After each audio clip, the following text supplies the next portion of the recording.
All right. Ooh, always loud. Good morning, everyone. Glad to see you all. What an exciting Thursday we have today. So today we're going to do more projectile motion problems. That's really just the first half of the class is just practicing projectile motion. So we'll be doing a bunch of those, recapping some of that, and then we have our lab where we'll be doing shock and awe projectile motion. But you're going to get good data. Like, the data will be good. Not perfect, but it'll at least match the equation. So it'll look good. It'll look good. It's not research grade, but, you know, that costs lots of money. All right, Angelina, you're up.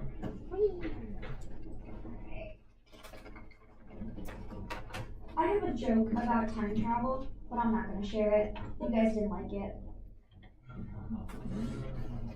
It's good, it's good. Oh, and then Leo, do you want to share about you sent an announcement about your help room? Oh, yeah.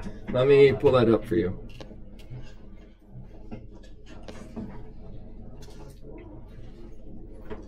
So I tried to send an email out to everyone about I can't pull it up. the times. Yeah, here, do you want to steal my thing? Do you have an HDMI port? Or a mini HDMI? I do have HDMI. There you go.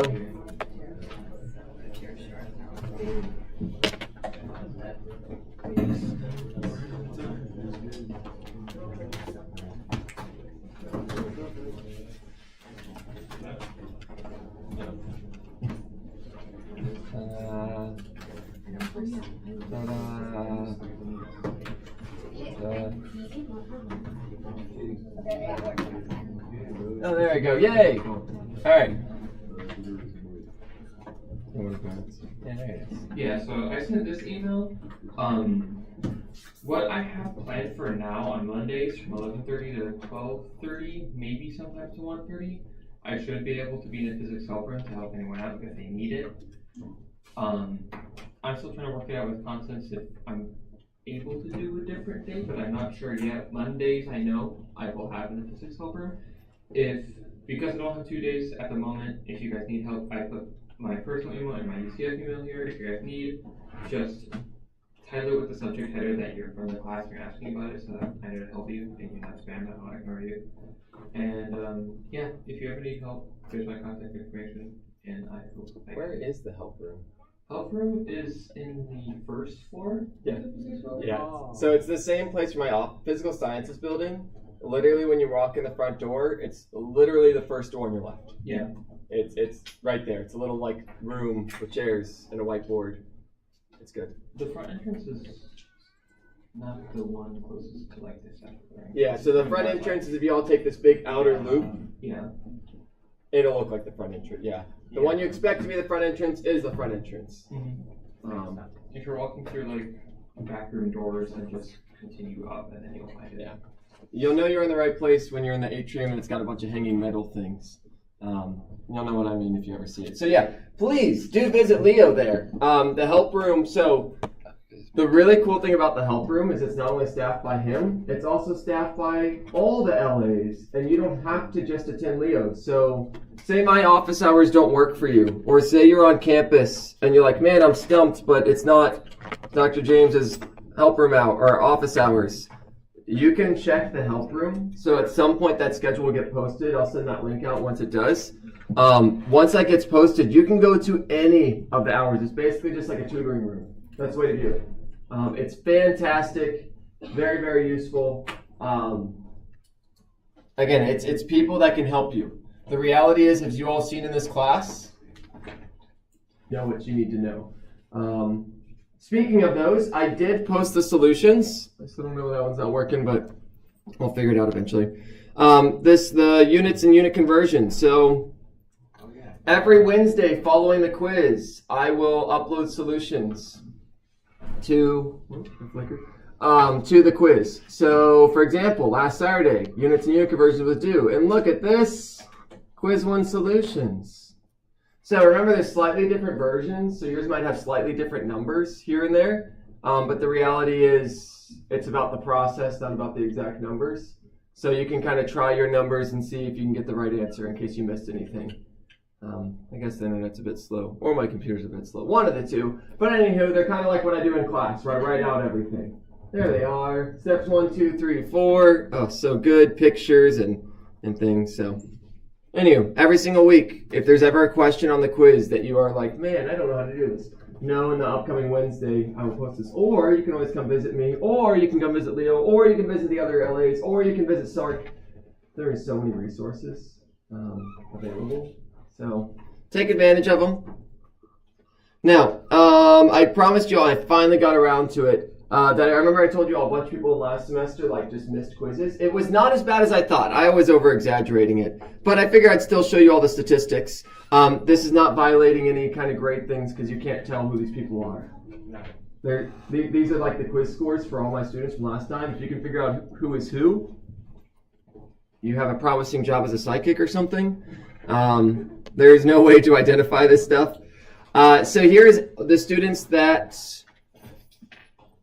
did all, oh, bummer. It includes the students that missed one quiz. I guess I could change the bin size here. Let me do that. Bin width, we'll make it 0.99. And let's see how that shifts. There we go. Okay, there we go. That's more what I that looks a bit more significant. Here's the students that took every single quiz, didn't miss a single one. Let me make this bigger. That's easy enough to do. Behold the power of being able to do stuff in Excel. It's useful. So there was 89 students that did every single quiz I had. I had like 200 students. I guess you could add all these up and figure out exactly how many. All right, 89 students who did every single quiz, 35 students who missed one, 16 students who missed two, 16 students who missed three, 15 students who missed four, and then the rest. So, it's just kind of an interesting distribution to see. Again, ideally you get every quiz, you try at least every quiz, so then your lowest quiz grade isn't, remember your lowest quiz grade is dropped. That could be one that you accidentally miss, or it could just be one you did really bad on, in which case your grade will be higher as a result. So, anywho, this is good to kind of see just as a, don't miss them. Students that missed one weren't penalized. Weren't penalized. If they did really bad in another quiz, they got stuck with it. Students that missed two, automatically their highest grade they could get is a 97.5. The one that missed three, the highest is a 95. The one that missed four, the highest they could get in the class is a 92.5. And that's literally assuming they got everything perfect on everything. All the tests perfect, everything perfect. So anywho, it's good to kind of see this stuff, to see the tangible things. And then the average quiz score was a 3.5, which if you divide that by 4.5, the average quiz score was a 78. But that's accounting for all the missed ones. That's accounting for all the people that missed like a bajillion of them. So it's pretty easy to get above an 80 or above a 90% on these quizzes. Like again, these quizzes aren't really quizzes, especially because you can literally come to my office hours and I can show you how to solve the problems. Like if you've done it, generally in that case, I ask that you've tried it first so you can actually see, you've seen the problems. So don't just come to me I haven't even looked at them yet. Can you try them one time first and then I'll help you. I want you to, rule of thumb, try something before you ask someone for help. That's always a good rule. But there you go. Here's that. So reminder to you all. Yeah, I did do Dungeons and Dragons. I fit most of the nerd stereotypes, in case you're wondering. Tuesdays when your all's upcoming quiz is due, don't forget about it. 1D kinematics. So, there's that. All right, you all can see my beautiful file organization. So good. Being organized makes your life easier. All right, so as I mentioned today, we are just going to be going through problems for 2D motion. We'll kind of take a step back, and there's a few things I skipped. We'll kind of quickly go through those, and then it's literally just going to be problem solving. Hey, here's a problem, try it out. Hey, here's a problem, try it out. That's how you get good at this stuff. You do enough of them, and you'll be a pro. But there was a couple I kind of skipped that might be worthwhile. Yeah, sure, why not? All right, this one, especially part B, is kind of interesting. So particles acceleration. There's the function for it. It's 4 I hat plus 3.1 j hat ms squared. At t equals 0, it's, oh, sorry, before I do this, All right, I'll be kind. I'll do it after. We'll do attendance after this. I'll set an alarm for like 7 minutes. Oh, your iClicker grade stuff is in, all that. I am very proud that I think I have like 97 people enrolled out of my 99 students in iClicker, which is like a record for me in terms of percentage enrolled. So great job, everyone. There was a couple people that sent out the emails, yada yada. But if you have the points, you're good to go. All right, so yeah, I'll do attendance after this. The UCF here has been working effectively. This is technically a problem where the acceleration is not constant. Okay. No, the acceleration is constant. Never mind. This is a problem where the acceleration is constant. It would have been very easy to make it one without it, and it wouldn't make the problem that much harder.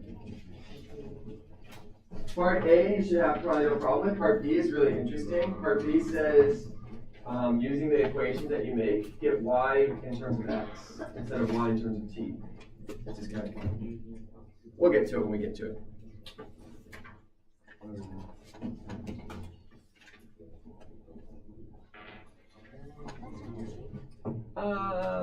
Yeah, I don't know what happened. I'm fairly certain if I shut down the system and turned it back on, it would work. That's always the classic. I'll try that in a few seconds and it'll not be good.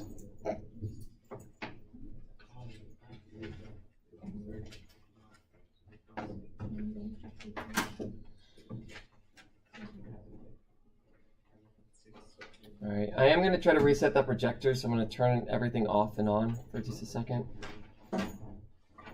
Boop. It's gone. If this doesn't work, I give up.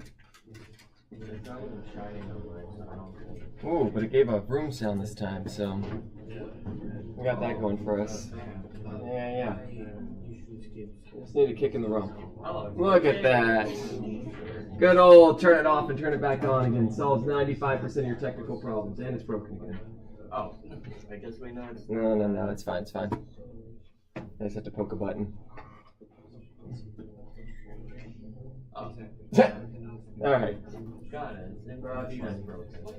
Hey!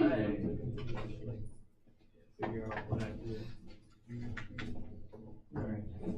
How are we doing this morning, y'all? Different speed functions. Oh. So we don't want the net acceleration. That would be the net acceleration. So if it's on x equals y, that would be the net acceleration. What is this one?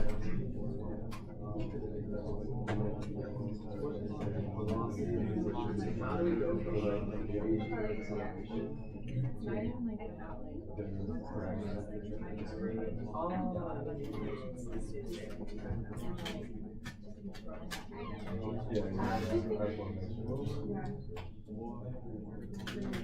Yeah, so this one's not using the max equation.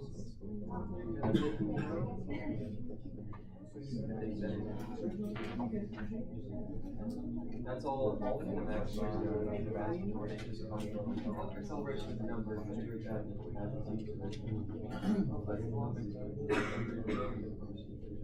so you'll effectively derive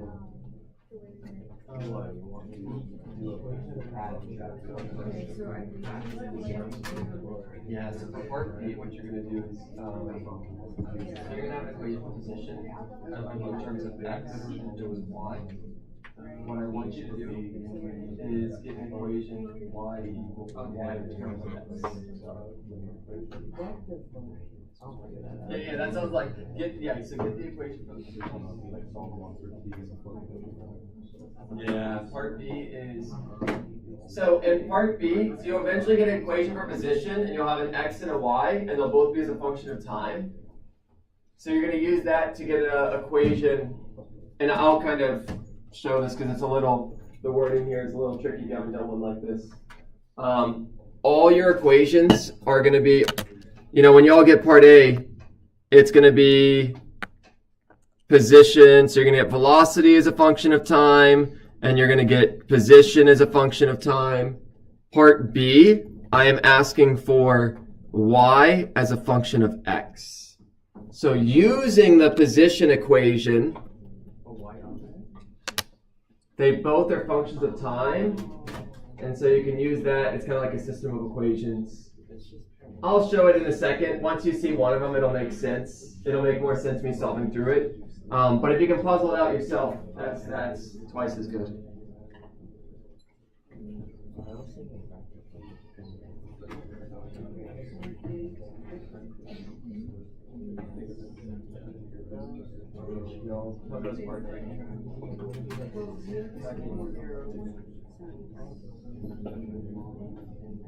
How can we go, so we have acceleration, so our given are we have a function for acceleration.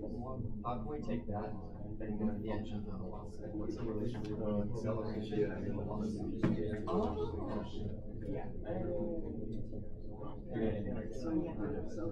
Integrate and acceleration, you got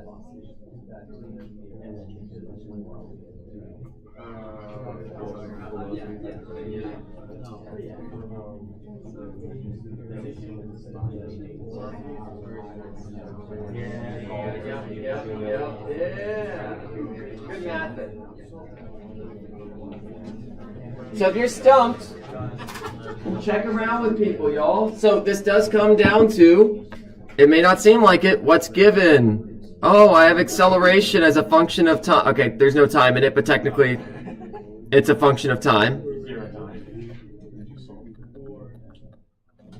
Step 2, what am I solving for? V of t and position is a function of time. Step 3, what equation? How do I go from acceleration to velocity? It is technically an equation, and I'll give you all a few more moments before I spoil it. Remember, steps 1, 2, and 3 are the physics. That's the physics part. Step 4 is math. So steps 1, 2, and 3 are basically what I test you all on a test. That's what gets you most of the points. That's at the end of the day. If you can do steps 1, 2, 3, I'm a happy camper.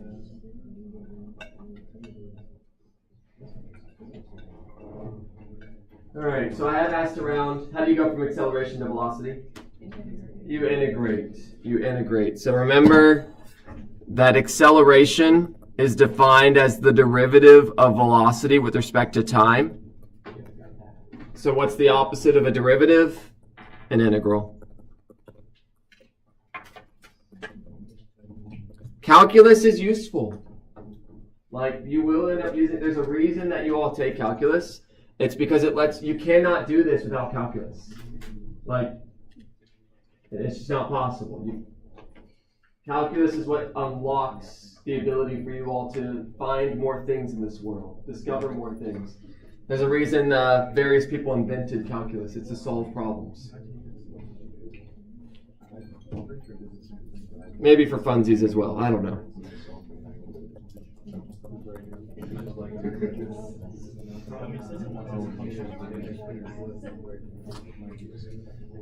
All right, so I'll give you all a couple more minutes for that, and then I'll review the answer.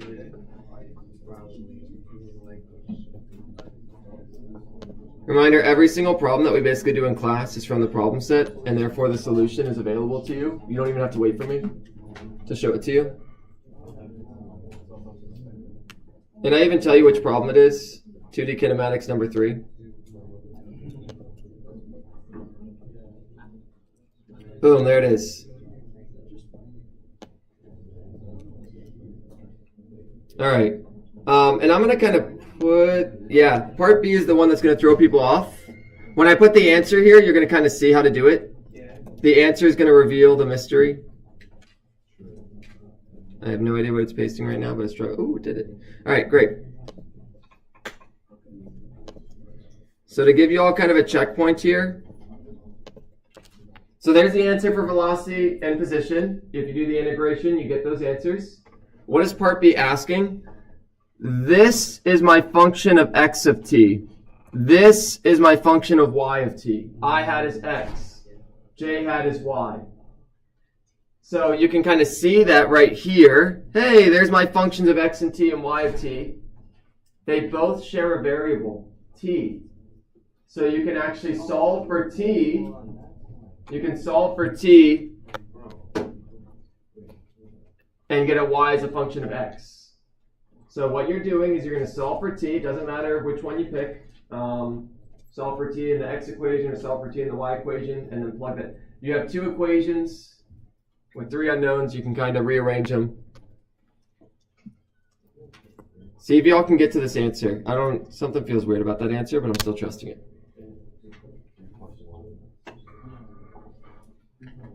Is it bad?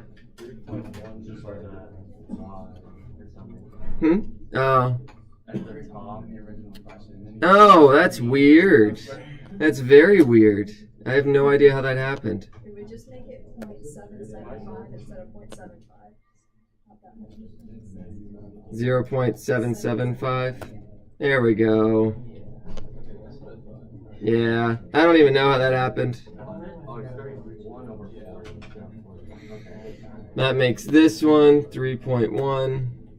Ugh, X.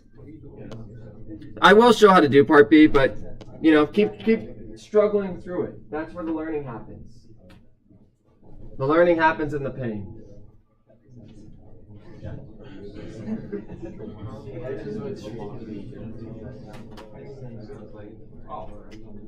It's not. There's a T. You're integrating times. They're constant. You integrate with respect to time. And you have a constant. So the integral of 5 dx is 5x. So the integral of 4 dt. You just check a T next to it. Yep. It's a subtle thing, but it makes a difference. Yeah.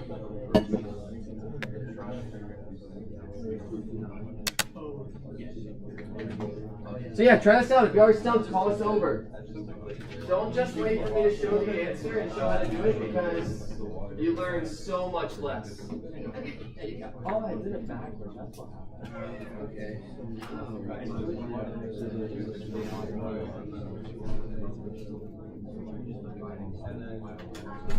It ends up working that way. Is that what happens? Oh, you're talking about so that's when you have equations like this. Yeah. You divide the equations.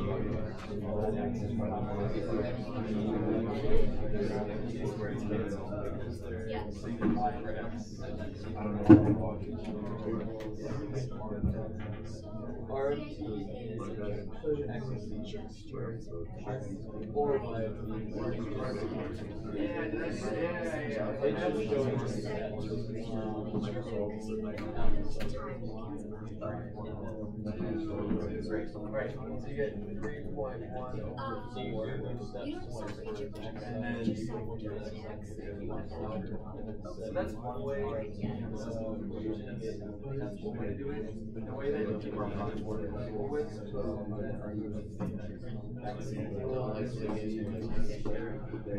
solve T.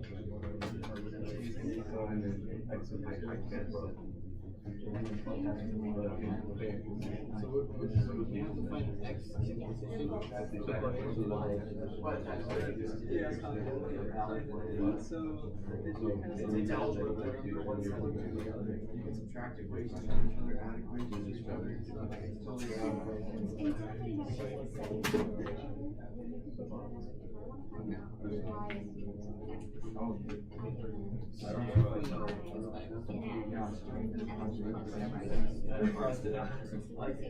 making you all just, yeah, it's a good question. No, you all are literally in the calculator, because steps 1, 2, and 3, that's put it in the calculator.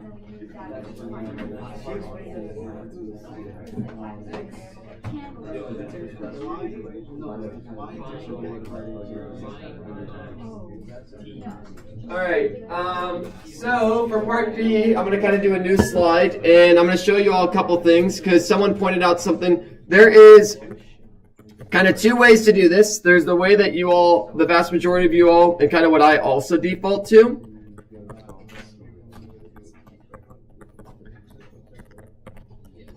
All right, so there's my equations. Long story short, I want y as a function of x. I do not want times in it as well, at all. So this is just kind of a mathy kind of problem. There's 2 ways to do this. There's the way that's kind of the classic brute force method. Solve for t. So t is x over 2 square root. You divide the 2 over, just to make certain I didn't too many steps at once. I divided the 2 over. Get rid of that. Boom. T is square root of x over 2. And now, you can take that and plug it into there.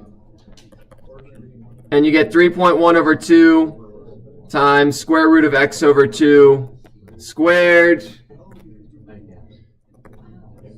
3.1 over 4x. All right, great. It's a system of equations. You have 2 equations, 3 unknowns. You can simplify it a bit. And why would you want this? It depends on what you want in life. A function has to serve a purpose. Sometimes you want it as a function of time. Sometimes you want to know how high I am at a given distance. There can be benefits to these things depending on what your application is in life. So if I want to know how high something is as a function of time, I can do that with this equation. If something is located at 2 meters horizontally, I just plug in 2 here and I can figure out how high it is. That could be handy. All right, so that's one way of doing a system of equations. What I'm about to show you all is another way that people are less likely to kind of do, but when you start to realize this is an option in your disposal for doing systems of equations, it can make the algebra way easier. So, algebra says that whatever you do to one side, you can do to the other. Whatever you do to one side, you can do to the other. So, I can actually straight up add these equations together, subtract these equations together, divide these equations from each other, multiply these equations by each other. Whatever you do to one side, you can do to the other. So the question is, what math operation can I do to these 2 equations that will cancel out the time? If I add them, that doesn't cancel them out. If I subtract them, that doesn't cancel them out. But what if we divide both sides by each other? If you divide both sides by each other, boom, that's gone, that's gone. This is another way, this is something you can do with equations that you might not have seen before. That's super handy and just can make the algebra way easier. You can add them, subtract them, multiply, divide. Whatever cancels out the variables you want to cancel out, you're allowed to do. If you want, you can scale one up even by, multiply it by 2 and then do a bunch of stuff. It's just a little math trick. The result of this is that you get x over y. And I didn't do it the nice way, but that's fine. You get this, which is, if you rearrange this, yeah, it's multiply the y over, divide the stuff over, you end up getting the same answer. Yeah, you get the same answer. I should have chosen it. I should have done y divided by x instead of x divided by y. I would have saved myself a tiny bit of algebra. Anywho, that's just a cool math trick thing you can do that, yeah. You can solve for t squared as well. Yeah, that's a great idea. You can solve for t squared. They both have t squared. So there's many paths in math to get the answer. Don't worry about picking the most efficient way. Unless you find yourself doing the same math every single day in your job. Then you should probably figure out how to be more efficient in it so you can save yourself time. But if you're just doing it a few times, the right answer is more important than the quick answer. It's a nice little, that sounds real wise, right? I don't know. I'm really proud of that statement that I just came up with. All right. I'm sure someone else said it. All right. Boat problem. Try this one out. And then we'll kind of jump to some projectile motion. Oh, yeah. All right. Great. Do the thing so I can give you all points for being here. So I can reward you all for your due diligence. Goodbye, display. So I appreciate you all being here bright and early, and I want to honor that. It could be worse. It could be high school. Good old 7:20 a.m. So just remember, it's not as bad as 7:20 a.m. And that's when classes start. To be honest, that's when a lot of people show up to school. So. Yeah. Have you tried the phone? Yeah, it still doesn't work. What? Try. Let me see real quick. See what happens. So just go to that website. If I can get this thing working, it'll just make the grading more and accurate. That way we don't end up having to fix it every single time. Yeah.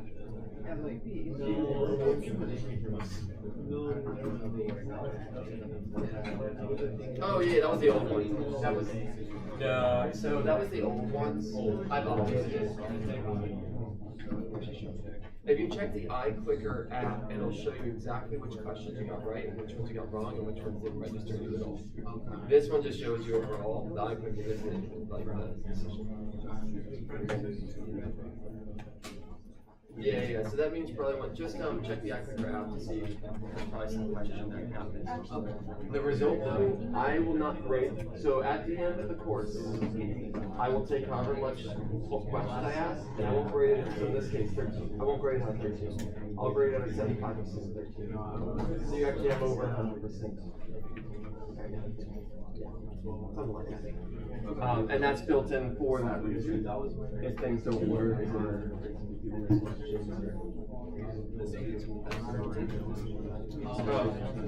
that's fine. When I got it back, just call the yellow version.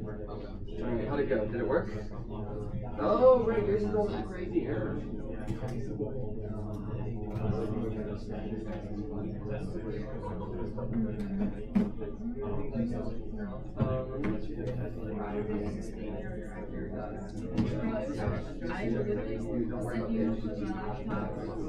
Yeah, never type that HTTP nonsense. That's probably why. Let it do the. Actually, if you got to the stage before. Never mind, alright, whatever, we'll just use that. Yeah. Alright.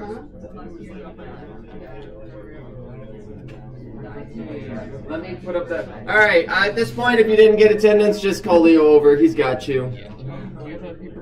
In the corner. Alright, there's the problem about a boat.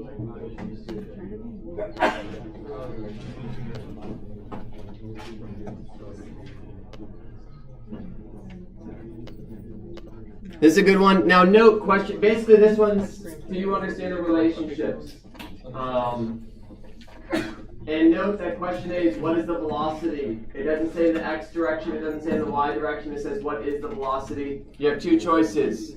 You could write it in vector notation, but you also probably want to get the net magnitude. And then I'll go run the system. Alright, last one. So this is x in function of time. This is y as a function of time. And we want to get y as a function of x. So what we're going to do is basically solve for t here. So instead of x function t, what t is a function of x. And then plug that into this equation. And that will also be so x of t is yeah. Yep.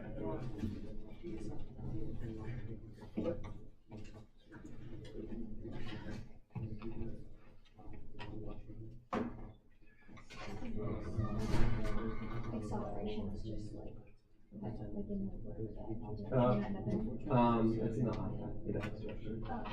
Yeah, it's very tiny. It's very tiny. Yeah, do note those I's and J's are very tiny, but they make a difference. Oh, I just realized. I think so. This one should be 4.0 divided by 2. This will be 3.1. We'll take the integral. So integrating once will be I just realized that. Yeah. Did you get? I have. Is cursed. This is always going to be cursed. It seems.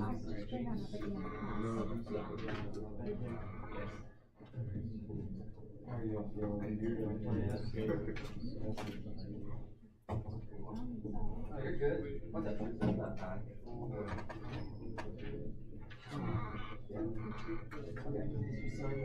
Acceleration, that's what I'm thinking. But you don't have exactly. No, wait, you don't have the data for it. Yeah, but Oh, yeah, so that's literally just. I mean, I guess technically we can do, or velocity. So like whatever time. Yeah. So yeah, the attendance grade is out of 100, and it literally just takes however many there are. No. That's its own separate entity. Yeah. So that's gonna look, and at some point, I'll go over these four.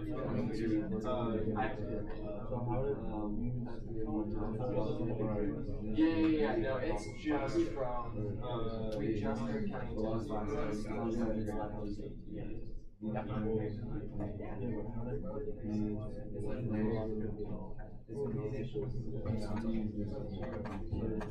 It's not flying.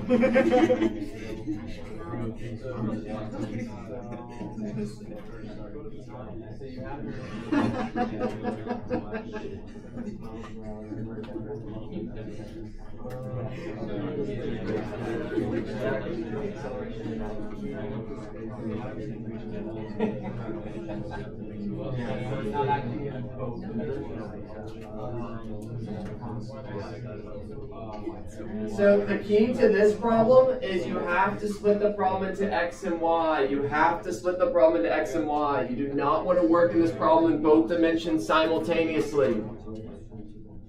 Do the X stuff. Get all your X givens together. Get all your Y givens together, and then go from there. That is the bread and butter of 2D kinematics. You never are doing X and Y at the same time. Like if you do that, it's too much to keep track of and things get mixed together. Just look at the X, do things. Just look at the Y, do things. And then at the end, you bring them together. At the very end is when they get brought back together. So, write down your givens in terms of X and in terms of Y, and that's going to make your life easier.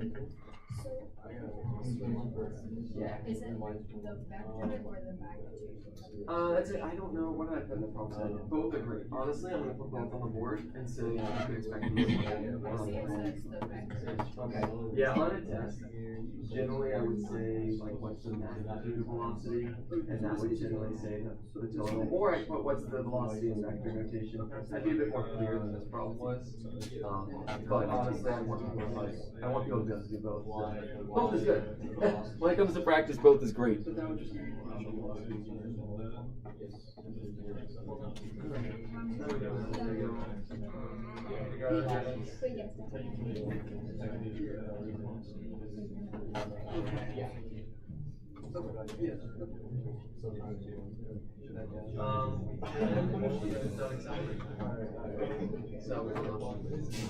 So looking at, so this is our acceleration, and this is our initial velocity. So in writing down our givens, I see you did get them done. That acceleration is in the X direction or the Y direction? Well, that's in the X direction. Alright, we are accelerating. And the Y direction is the same acceleration? And then you have your velocity is in the X direction velocity or the Y direction? Initial or final? And then you have your one window, and then your exponential velocity, y velocity. So we jot all these things down, and once we have velocity, do things. Yeah, that's the process. Watch the steps. But there's steps you have, like there is no getting around it.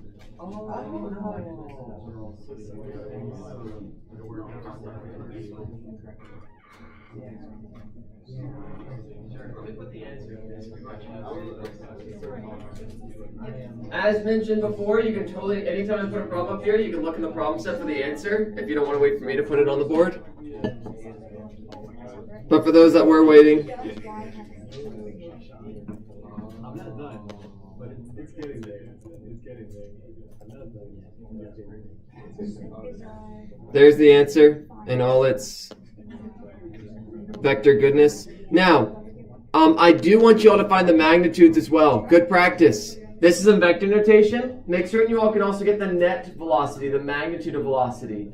This is X component, that's Y component. If I said, what's the magnitude of velocity, I want you all to be able to figure out how you find that.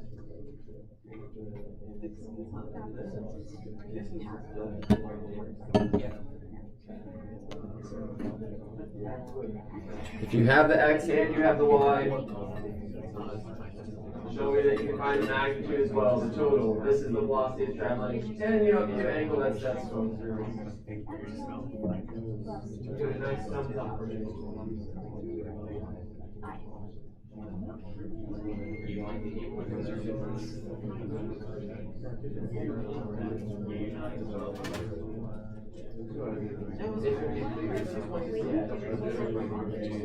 Because, yeah, one side's 22 and the other side's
We only changed the x because so our y velocity stayed the same. What was our acceleration in the y direction? So we are listed in acceleration in this problem. What direction is it? It is. Does it say about acceleration of the y in the problem? So what it is? So therefore, acceleration is 0 and the problem doesn't specify saying someone's acceleration.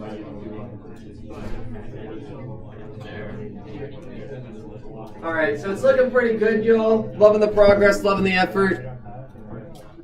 Again, this class, I've said this a bajillion times, this class is way more fun for me to teach than a lecture class because it's fun to actually be able to help you all as opposed to just blabbing at you all for an hour and 20 minutes. So our givens, just to make certain, because that's always what you want to do, you have 8x is 2 meters per second squared. And then I kind of asked various people, what's the acceleration in the y direction in this problem? If we did decide to list it, what would it be? 0. It doesn't say it anywhere, but you can kind of assume that.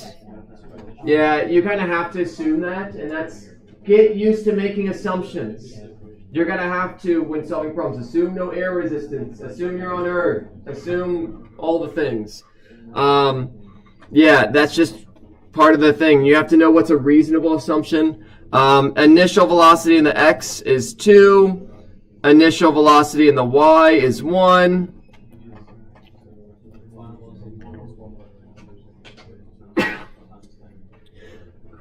Woo, I'm a 2 sneezer. All right, did I actually turn the stream back on? Nope, they've been blind this whole time. All right, well, now they can see again. All right, 10 seconds, and then really, this is a kinematics problem that was kind of, if you didn't realize it was a kinematics problem. You're going to use the kinematics equations. It says find the velocity. So what is the velocity at 10 seconds? So you're finding final velocity in the y, and you're finding final velocity in the x. You are then solving for final position of x and final position of y for the second part. And so then you look at your kinematics equations, and you're going to use the VFY equals V initial y plus AT, V final x equals V initial x plus AXT. And then the position equation I'm gonna put this in presenter mode because I don't want to make a ghost. My hand's getting dangerously close to the scroll bar, and if I accidentally touch it, I have to reopen the whole thing, and it's awful.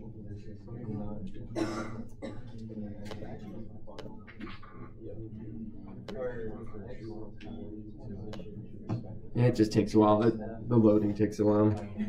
That's mainly the problem. All right.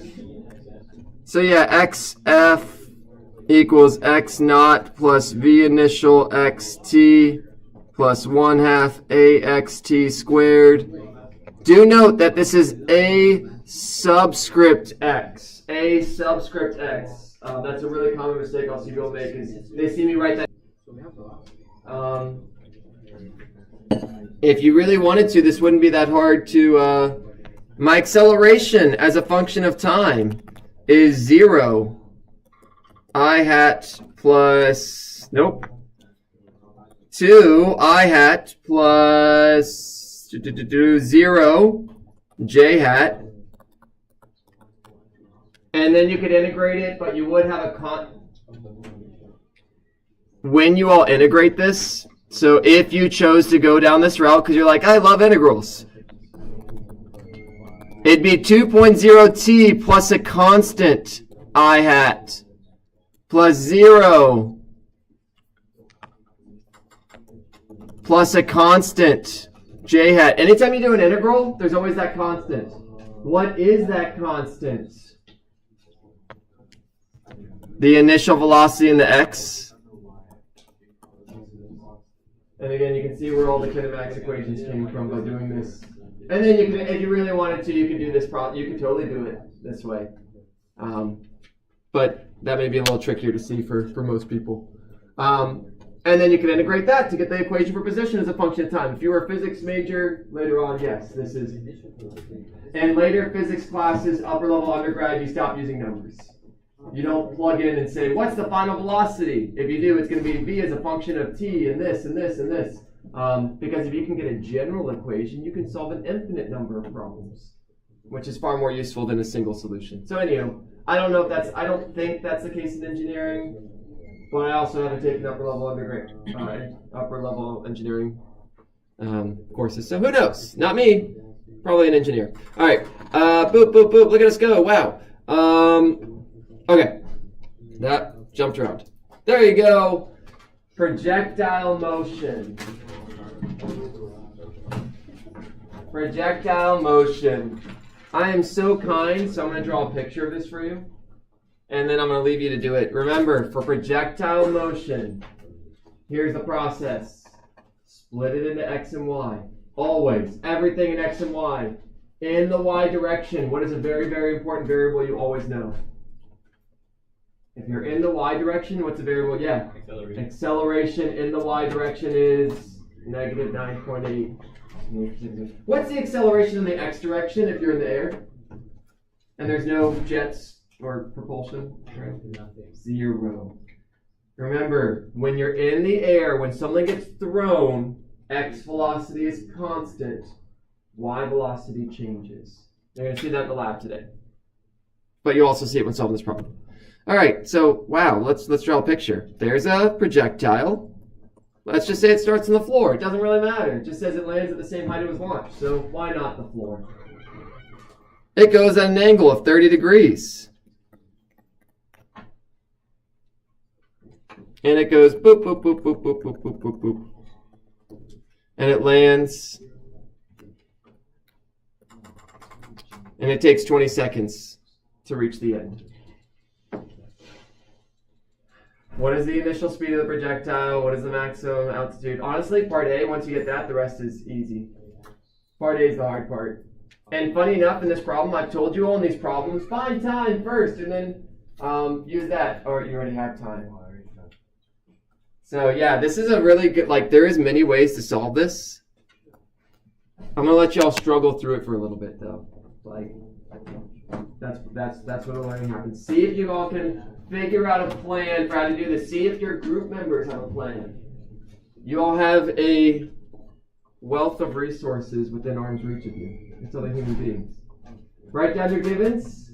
See if you all can figure this out. It's a fun one. It's a puzzle. I'll help you if you get stumped. So with LA and TA and all that.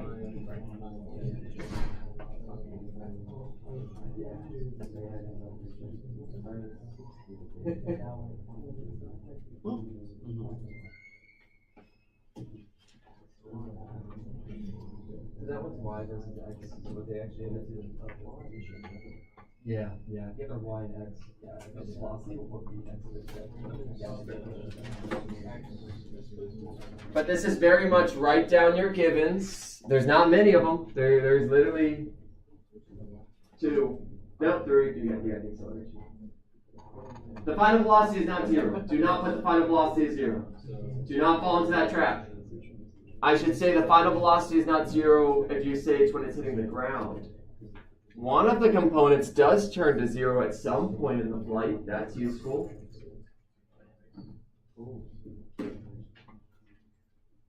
Yeah, it's a good one. It's good for your health.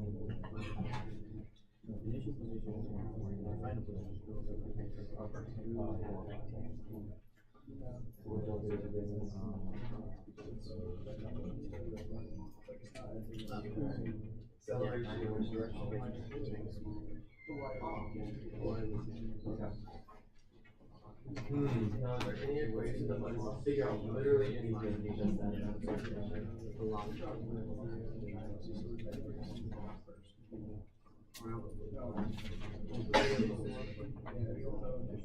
There was, it would go in there. So the key to this is there's a couple hidden things that we can put as givens that will let you do stuff. There's a couple of hidden givens that like aren't clear, and I'm gonna see if y'all can figure them out. It's fun. It's fun. Once you know it, you'll know. Like I'll show you all in a minute. I'm gonna let you struggle for another minute. See if y'all can figure out some hidden givens. And it has to do with special relationships. There's 2 clicker questions about them. When you toss something up in the air, there's some cool things that happen. Did you all have a sense of what? Let's do here. What would I hope you want. This is right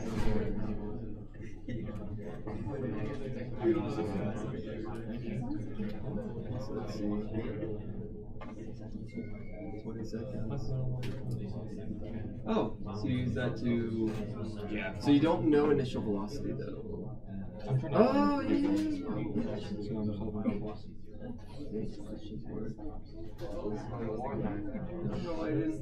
Yeah, that's much easier than. Yeah, I was thinking, I was like, that's really fast. Oh, yeah, but so 20 seconds is an insane amount of time for something to be in the air.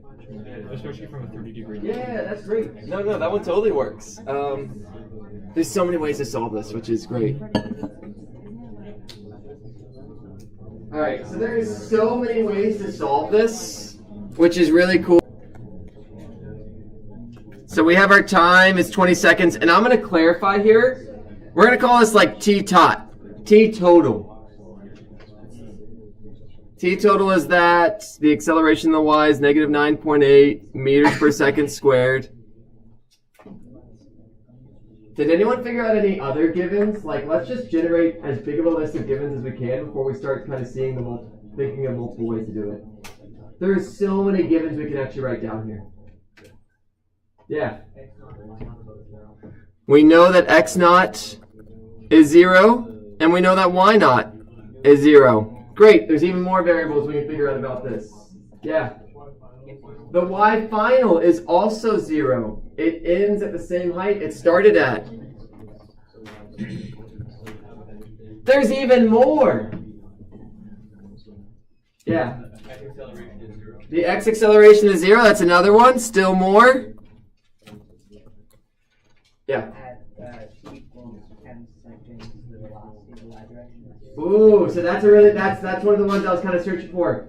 At t equals 10 seconds. Where are we at t equals 10 seconds? We're at the highest point. Y'all remember when we did the whole toss the duck up? What's its velocity at the highest point? 0. That's true in the y direction, even when you're going left. X and y are separate. Case in point, this problem, even though it's going in an arc, if you toss something straight up and down your car, it is doing this. If your car is moving forward, even though in your car it looks straight up and down, the reality is your car is moving forward and it's doing this. Something moving left to right like this is the exact same as something moving up and down, just your reference frame is different. It's a weird idea to kind of wrap your head around. Anywho, so Vy at the top is 0. You can do stuff with that.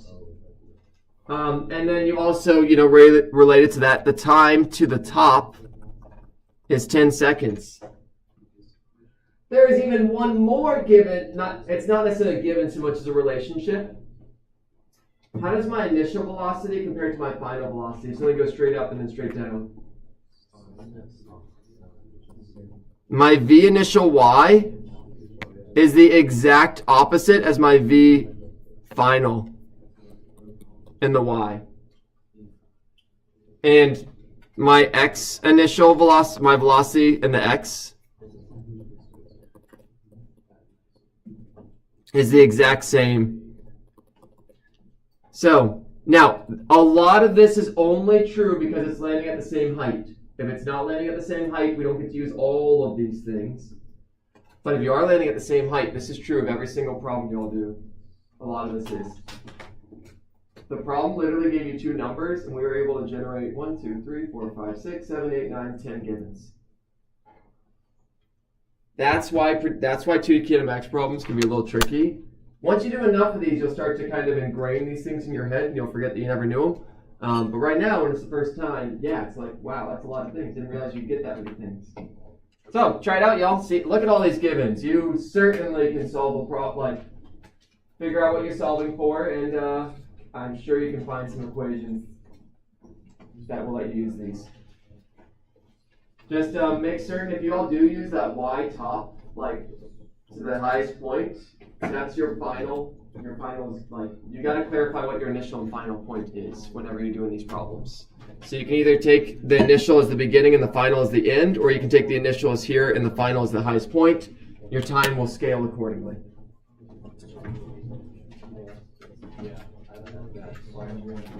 Sure.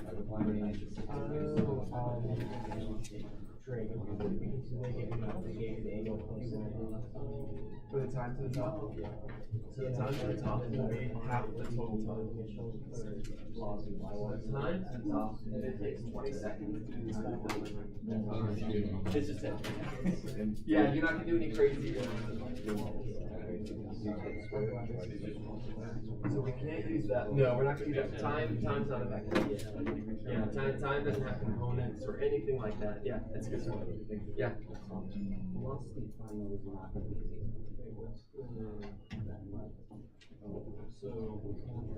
So struggle through this. Work with people around you. See what they're doing. I can guarantee you they're doing different things.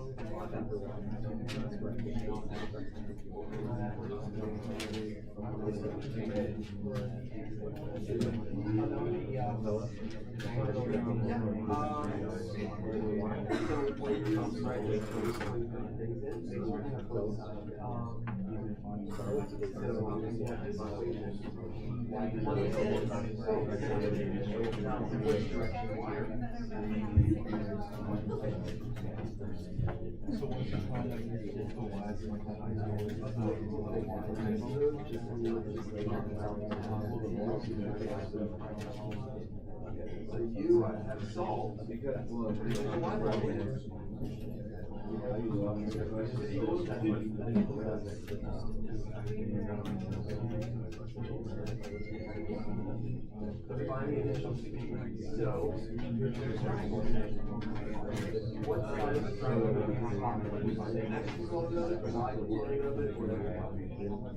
because there's 2 directions.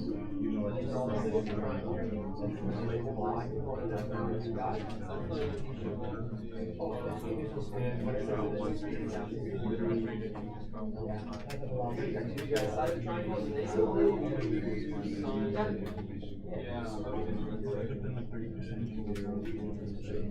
How are y'all doing? Yay, that's how these go. Like, there's a lot of things right now. Y'all have an idea in the process? Nice. Yeah, so 20 seconds is a long time. So for something to stay in the air for 20 seconds, you gotta really chuck that thing.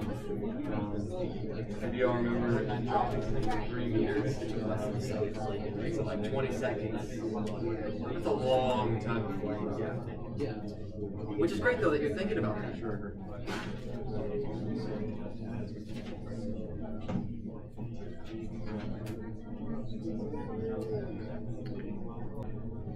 And in case you're at the place where you have an answer, gosh, what problem is this?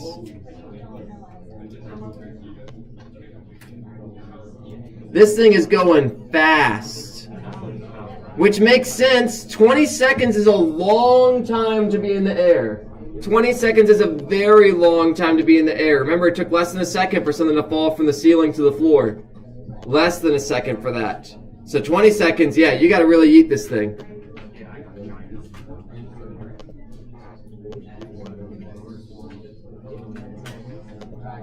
But do not use the answer and work backwards. Do not use the answer to work backwards, because you're not practicing in the way the problem is asking you to practice then.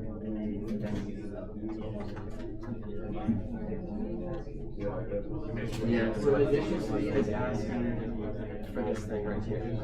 Now, the key to this, you very likely, there's no equation that's going to give you the hypotenuse. Because always, you're always working in components. So that'll be kind of the last step. The last step is, I've either found an x component or the y component, and I can go from there. So, basically at this point you're like, man, figure out what you can find. When it comes to these problems, just see what you can solve for, and then the more kind of pieces of the puzzle you get, I bet you realize, oh, I can find the one I actually want, when you have more and more information that you kind of accumulate. No. How are we doing over here, y'all?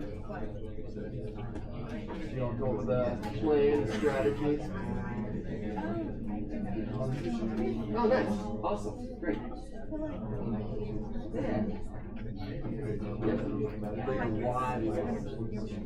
So this one is 20.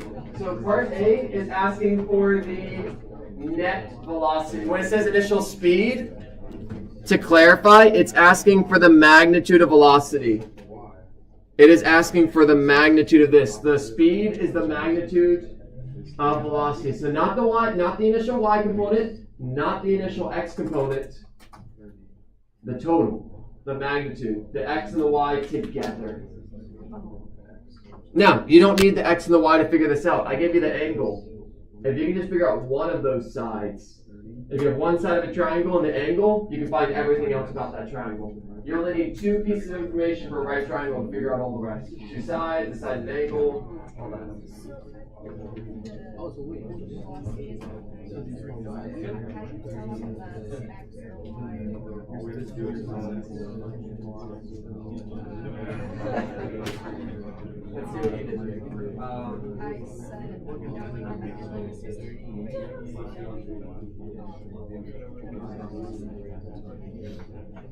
In the y direction. I guess. Yeah, only in the y direction. And that's how you work over This is the final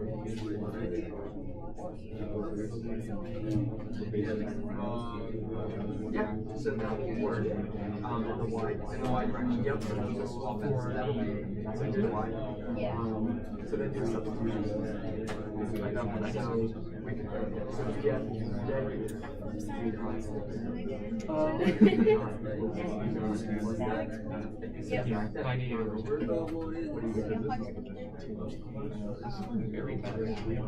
so let's go ahead and substitute.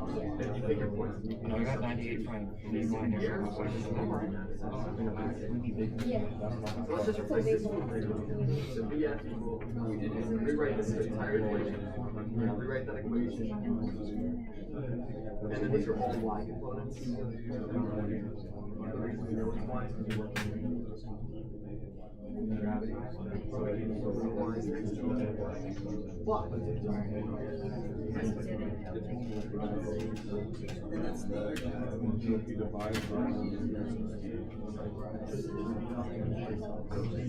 It should be Yeah, this will be what it is. And that'll be your initial y. Alright, so again, this is a great problem to struggle through, and I'm just going to kind of show you all. There is so many ways to solve this. So many ways. Someone tell me one equation that you. So basically, you're finding the initial y component of velocity. Like that's the step you got to do next. What's one equation someone used? Many people got the right answer. Whoever got the right answer, tell me what equation you used.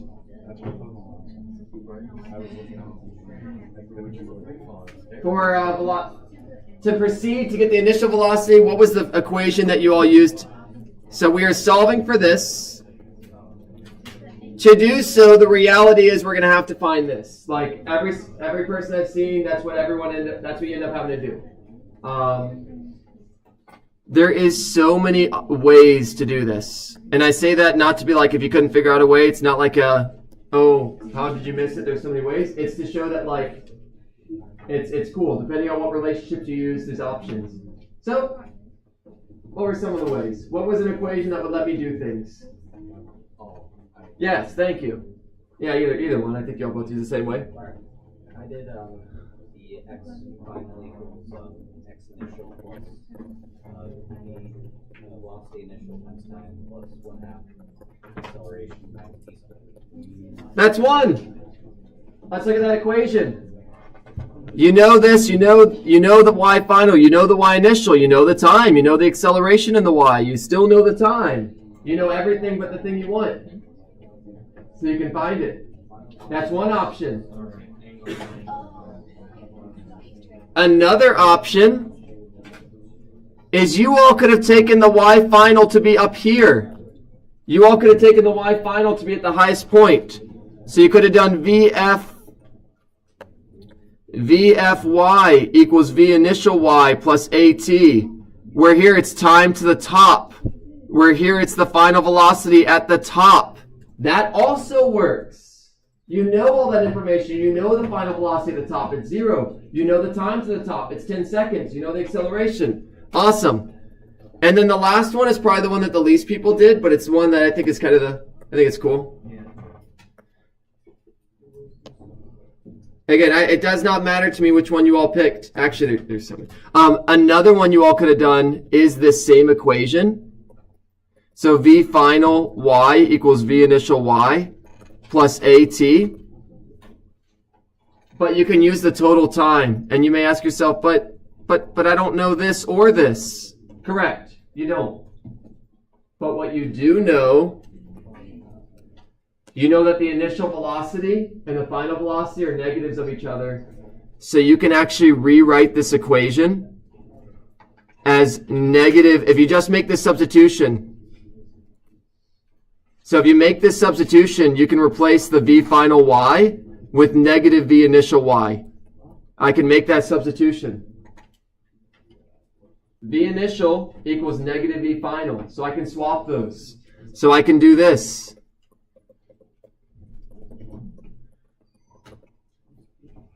And you can solve for V initial y. Now, note there's a really simple algebra mistake people make. They'll be like, don't those V initial y's cancel? No, you're going to subtract the negative V naught over, and you'll get negative 2 V initial. So many, 3 different ways to solve this initial problem. It's cool. Neither way is best. None of the ways are best. The best way is the one that gets you the right answer. All right, so last thing I want to point out to y'all, I do want you to solve the rest of these things. So I'll leave you all to like solving the rest of these. We'll say our breaks. Here, let me just draw a triangle and then I'll get to that. You got a triangle. So if you find the initial y component, you got an angle. Yay, triangles. We love them. You can find the initial y. Honestly, part A is the hard part. Once you get that, the rest just kind of falls into place. These problems in my mind are kind of like jigsaw puzzles. The more givens that you find, the more things you solve for, the more puzzle pieces you get to put in until eventually you have an entire picture where you know all the information about it. Now, you don't need to put all the puzzle pieces in to know what the picture is going to look like, but the more you get, the easier it is to see what that picture looks like. So that's just kind of a mindset thing, at least how I approach these. If you can't solve for something, just find more pieces of the puzzle. Start seeing if you can find other pieces of the puzzle, and maybe if you find enough of them, it'll let you find the piece you're missing. All right, so yeah, keep kind of trying. Well, 9:30 is, so if you finish, if you decide to take a break, whatever, but 9:30 is kind of when we'll start doing lab stuff. So you can chunk through the rest of this if you want to take a break. At some point, you definitely want to do the rest of these if you're not right now. Choice is yours. Knock the rest of it out really quick. And if you do, you'll still have a few minutes. The goal is to give you all a few minutes no matter what.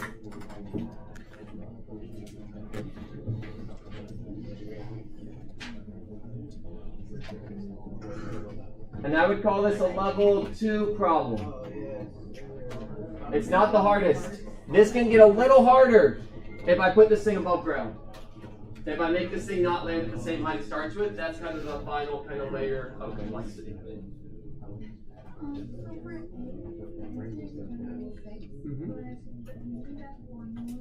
Yep, you're gonna get.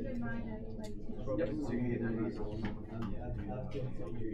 So you'll get the initial y velocity is 98. Now, part A isn't saying what's the initial y.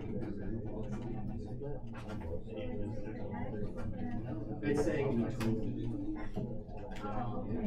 that's why. Yep. And it turns out the sine of 30 is 1/2, so it's about the other.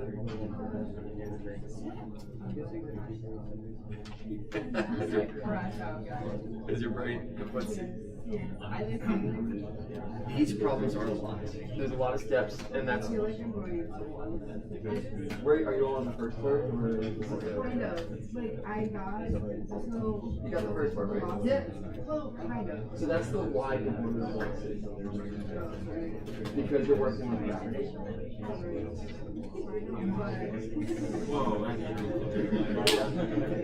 So now, you can find, you found another given and a really good one. If you draw the triangle, yeah, so if you draw the triangle on here, what side of the triangle did you just draw? Let's draw the triangle. The initial velocity. Yep, good. So what we're ultimately solving for is the hypotenuse. So we'll just call that V naught. No x, no y. This has to be y. And then, yeah, what side?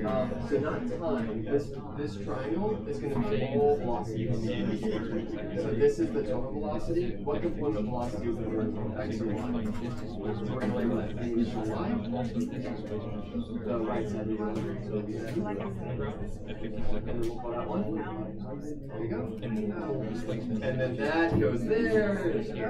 The pictures help see. Yeah. Pictures are a beautiful thing. Yeah. So that's what you end up having to do. Yep. And then once you have that, you can find the x component of velocity, and then do other things.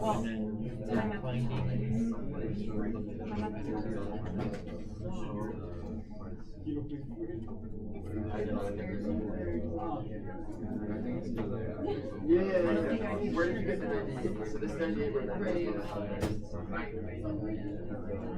Where did you get the 98 from? We want to find this way.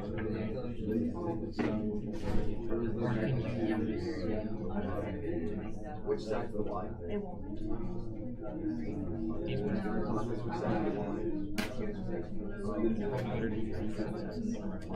There you go. There you go. The triangles. Yep. Draw triangles. Yeah. So now.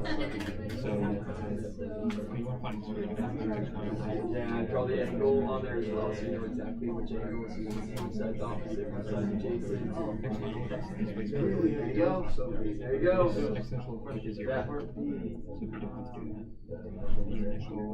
Yeah. X times 15 seconds plus 1/2 a x equals to 0. Yeah, sure. So the What variable is displacement that? is just the initial x times 15.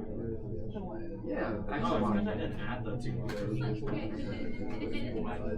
it would be final. It'd be y final. What would I use as my time if it's the highest one? Would I use 20 seconds For anything. based on that picture? Yeah. So what would be the time? So 196 is total. There you go.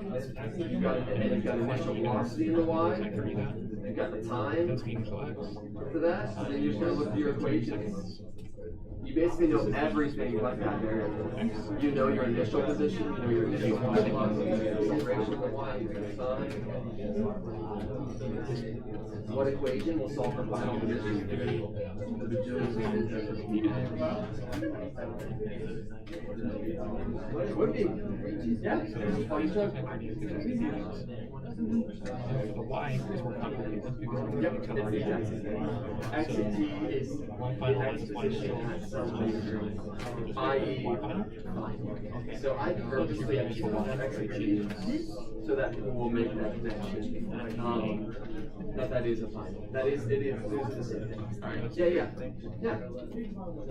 How are y'all doing over here? I didn't really check in. Is it okay? Is it terrible? 30 plus 98. What's, is there anything in your current that you Bro, like what? how is it that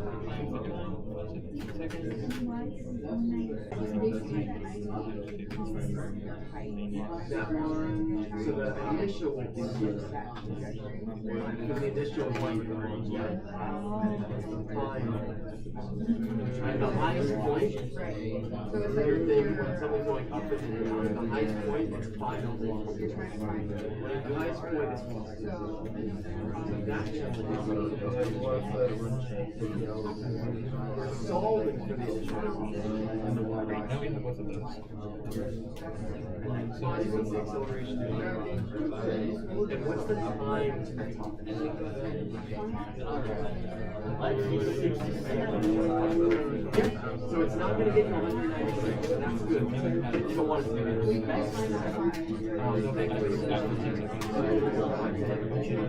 This is for the first one. 5, 6, It's not that bad. That's my initial velocity. Now the key is you're looking at it. just go back to the big triangle. And that's besides let's just draw it.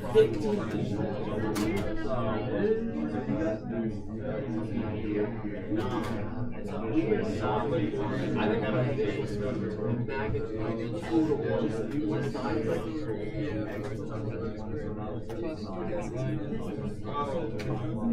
so now this triangle is going to be all velocities. Anytime we draw a triangle like this, And that is the straight line from it gets kicked by that side. So in this case,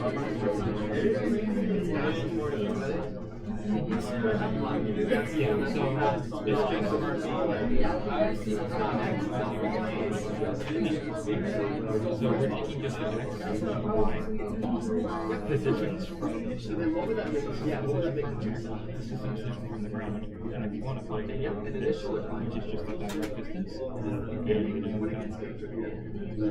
r squared is equal to x squared plus y squared. Yeah. There you go. And what value did it sit behind? So she just sits in the Until we get this is your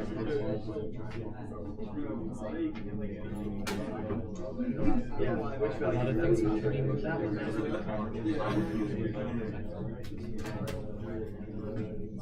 Does that make sense?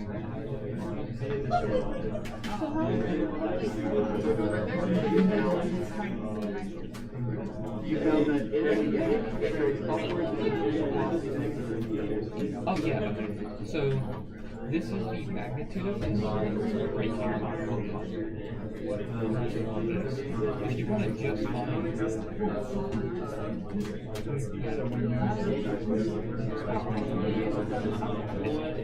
which again, but it's a good. It's like you got a good connection.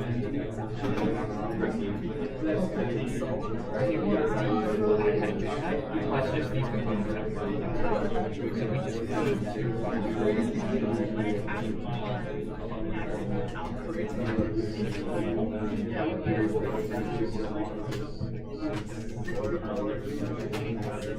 Look at all the original.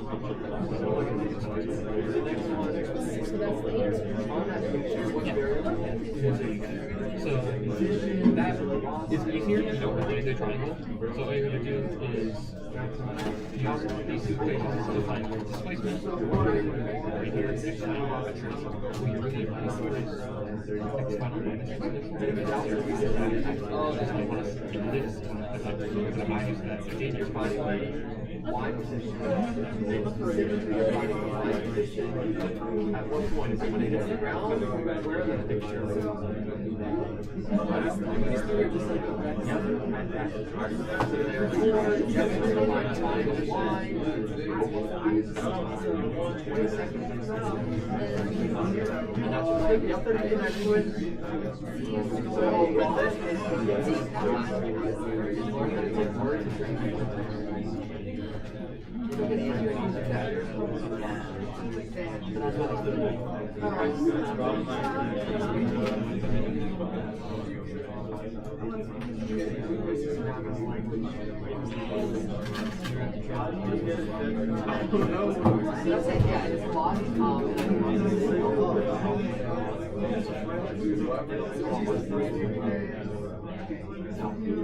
But it's, yeah, so if you kind of at some point you try to chuck through it. But also be okay with giving your brain breaks as long as you do at some point come back and look at it.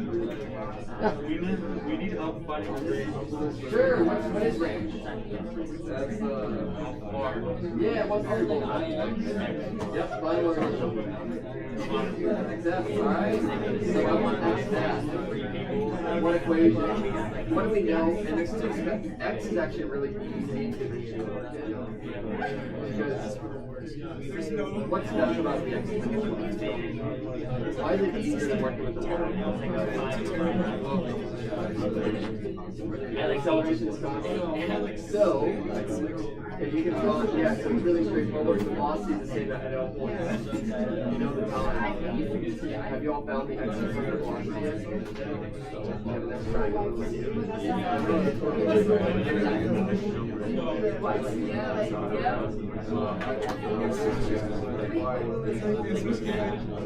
Good, yeah, that's perfect.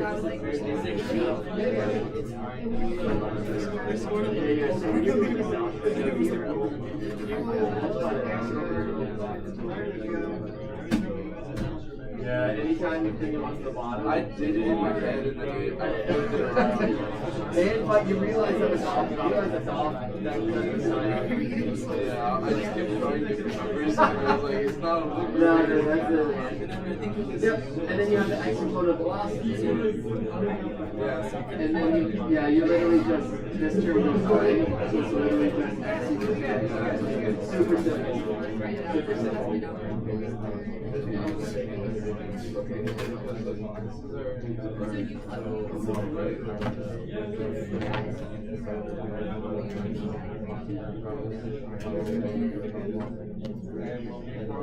Oh, gross. The range equations. I put it on the slides. Stumble on them. I mean, there is the right from They will fall to the ground if they're above the ground. I don't like it because no one takes the equation what you compare is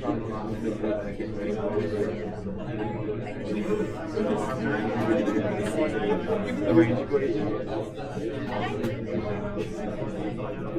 I mean, it's interesting. It's what we ought to do, I guess. You want to stick it? Oh, during Tuesday? Oh, in high school. I think it said yesterday. Nice. Okay. Yeah, I mean it's cool, but it's just a bunch of math. Like, not very. Yeah, what's up? So I'm getting this number for like this part, and I know if you like multiply it by 4, then you're able to get the answer, but I don't think that's why you're supposed to do Sure. that. Okay.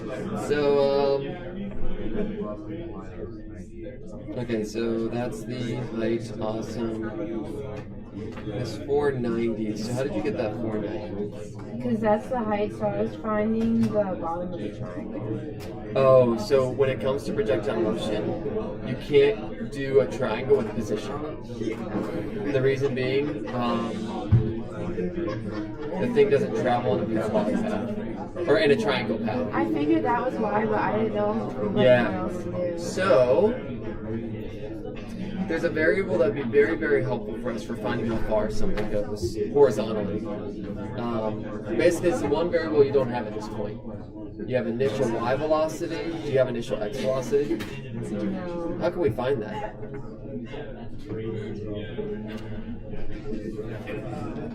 And here's where I recommend check out this nice little triangle that you I think have somewhere in your. You have your initial y, you have the angle, you have this side. You can find. So, okay. Tan at 30 of. Yeah, and that will.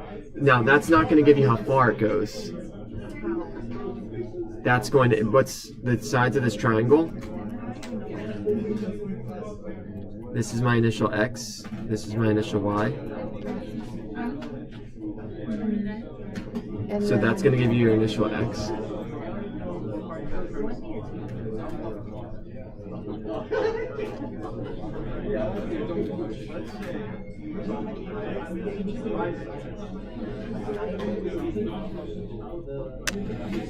And if you know your x velocity, what's really cool about the x dimension in these problems? What's really convenient about it? That's fine. We'll do one thing at a time. Go for now.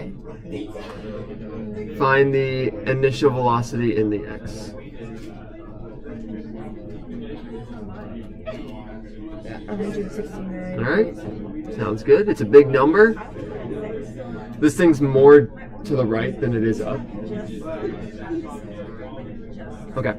So that's our initial x velocity.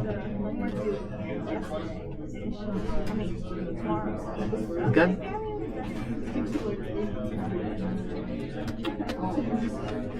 How can we find how far it's going to go using that information? What equation will let us figure out final x position? For displacement? Mm-hmm. Okay. Because we want that, we know that, we know that, we know the time. What's the acceleration in the x direction? Just 0? So long story short, it's just velocity times time. Okay. Because there's no acceleration. Yeah, I was trying to use that equation, but no y out. Yeah, there you go. Yeah, good stuff. All right, y'all. So as you can see, there's a lot of steps in these problems. But trust me, once you do a few of these, you will be set. This is why I told you all, kinematics, in my opinion, is the hardest part of the semester. Because there's so many skills you're doing at once, and there's so many, it can feel like a lot of things. I'm going to warn you all, this is what your future looks like. Future engineering classes, this is the level of complexity that you're preparing for.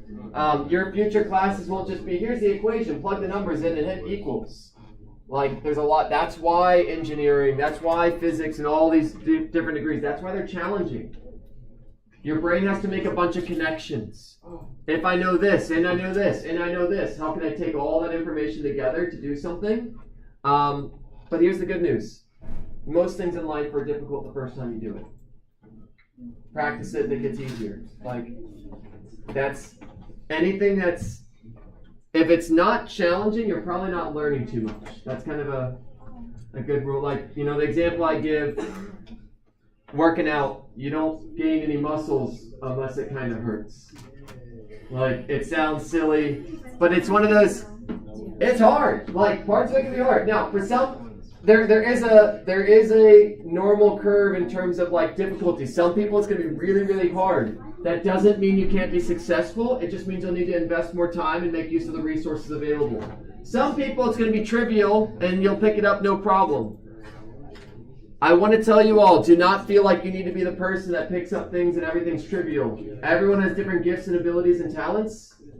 You are gifted in different areas than other people. You might be gifted in this area. You might be gifted in other areas. But just don't take it as, if I don't pick this up immediately, I can't do it. That is not the mindset. The mindset is, if I can't do it, I just need to be able to spend the time and make use of the resources. That's the mindset. Every single one of you, if you've made it to this point, you are capable of doing this. You can do this. We're here to help you. I'm here to help you. Ellie's here to help you. Sark Tutor's here to help you. Your classmates are here to help you. Like, you're not alone. All right, into the lab. The lab, it's not going to be mathy, so you'll get a bit of a brain break from that. Oh, that's still here. Goodbye. All right, I'm going to take attendance again. Don't use this one. Don't use this one. It's the old one. Oh, but that's fine. I can upload it later. It's sick. Don't worry, it didn't lose. All right, so yeah, are you still here after the break? That's the question. Clearly, you are still here after the break. This is how I determine whether or not you get credit for the lab that we're about to do. Great job, this thing. Try to. All right, well. Try. Okay, internet's clearly working.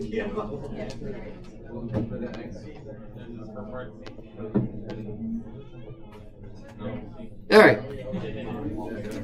Okay, and after you do this, I have made the decision. It's going to add a little bit of time.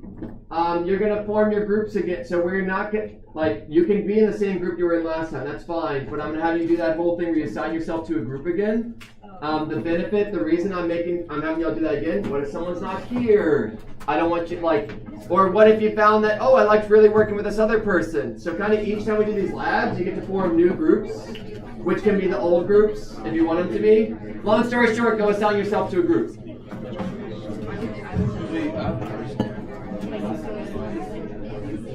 You will need to assign yourself to a group. I believe it's called Lab 2 or something. Oh, yeah.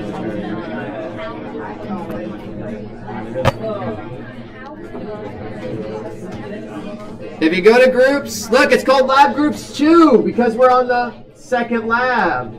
Absolutely wild.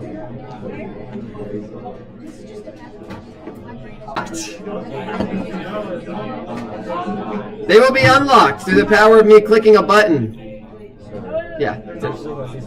Yeah. Oh, Leo, do you mind getting around the people for attendance? Yeah.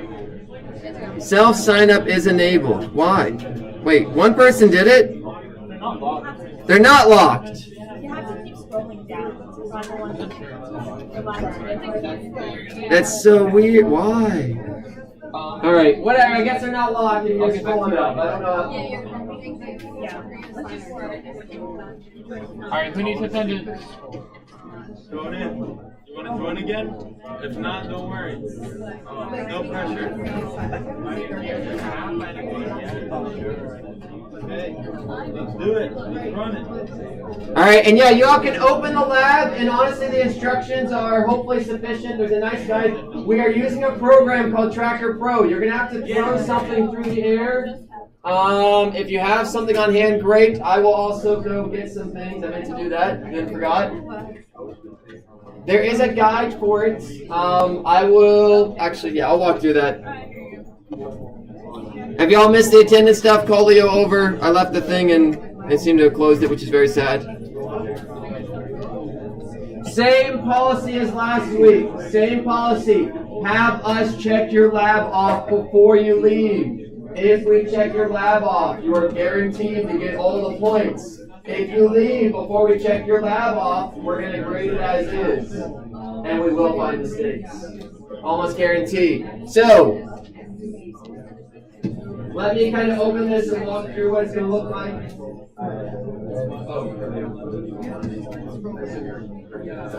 Yes. All right. Oh yeah, he's going on. All right. So open up this document. It will make a duplicate. I don't want to make another duplicate, so I'm going to actually go to my thing. Let me walk you all through what you're doing today in a general sense before I completely cut you loose. So you are going to open a software called Tracker. You can download it to your computer, or you can download it, or it's on the computers in this room. I don't care what you pick. It's free. It's called Tracker. I believe there may or may not be a link to it somewhere. Oh, look at that. Okay.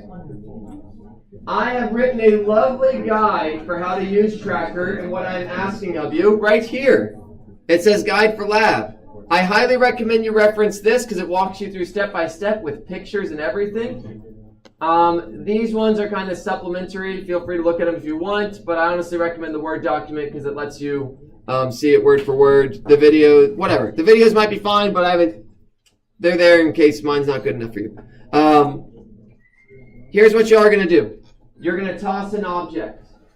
Using this software, you're going to track where it's located in the X and Y position, and that's going to generate a bunch of data for you that you are then going to take into Excel or Google Sheets. I recommend Google Sheets because I provide the instructions on there. Neither one's necessarily better, but I'm just going to pick one so I don't have to tell a million people a bunch of different instructions. All right. Oh, and I'll start the stream at this point.